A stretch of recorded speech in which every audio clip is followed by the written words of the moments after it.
Probability means chances.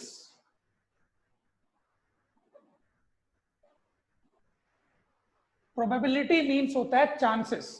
Okay, एक कोई भी चीज अकर होता है, कोई भी चीज इस यूनिवर्स में अकर होता है तो उसको हम बोलते हैं इवेंट।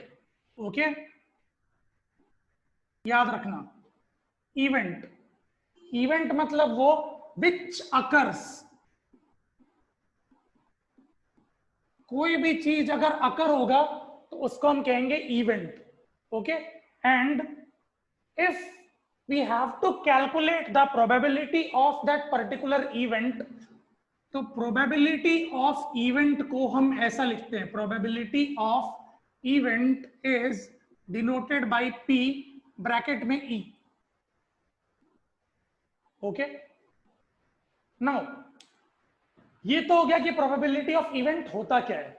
और अगर मुझे probability of event को डिटरमाइन करना है तो एक चीज याद रखना कभी भी, okay, probability of an event is determined by a following method.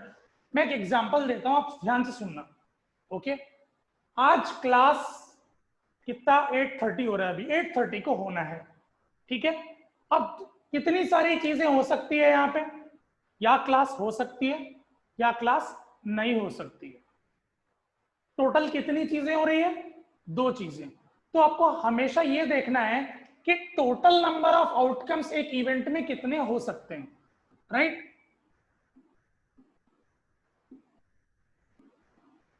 Total outcomes, okay. जैसे कि स्कूल के बारे में हम बात करें, स्कूल हो भी सकता है, स्कूल की छुट्टी हो सकती है, 2 चीजें हैं यहाँ पे, राइट। कल एग्जाम हो सकता है, नहीं हो सकता है, एग्जाम पोस्टपोन हो सकता है, बहुत सारे चीजें हैं। तो जब हम बहुत सारी चीजों को कैलकुलेट करते हैं वो हमारा टोटल आउटकम्स होता है, राइट। पर उस टोटल आउटकम्स में मुझे इस इवेंट की प्रोबेबिलिटी अगर निकालनी है तो नंबर ऑफ पॉसिबल आउटकम्स कहलाता है।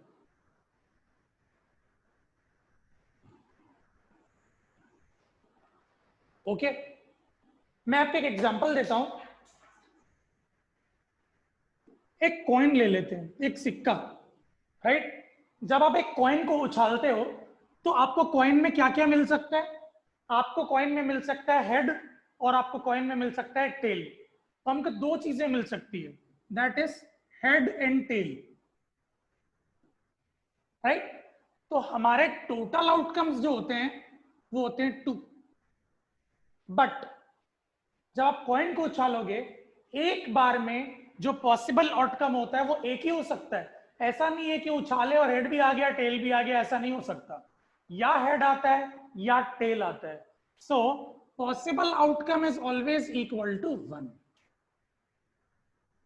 तो अगर मुझसे कोई पूछेगा कि what is the probability of head, तो भाई सीधी बात है, प्रोबेबिलिटी ऑफ हेड मतलब number of possible outcomes of head.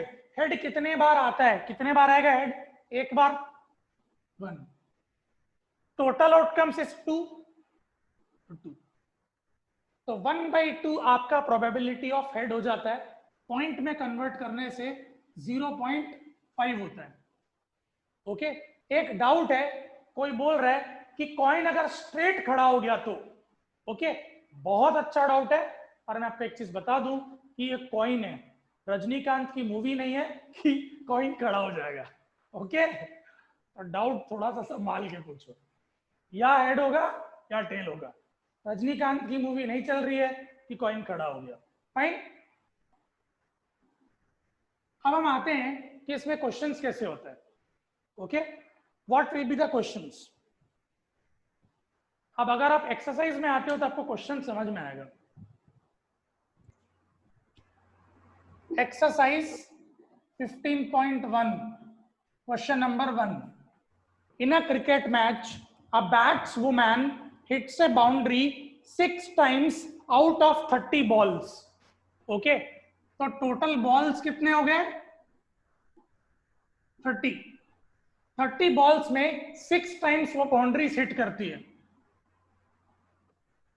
तो बाउंड्री हिट कितने बार कर रही है?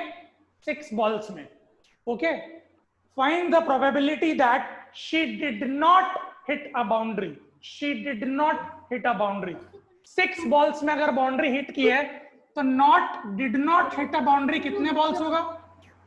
मेरे को अपने नोट्स डैडी के में सेंड करना है। म्यूट। टोटल बॉल्स 30 प्ले किया है, 6 बॉल में बाउंड्री मारा है, तो कितने बॉल्स है जिसमें बाउंड्री नहीं मारा होगा बताओ?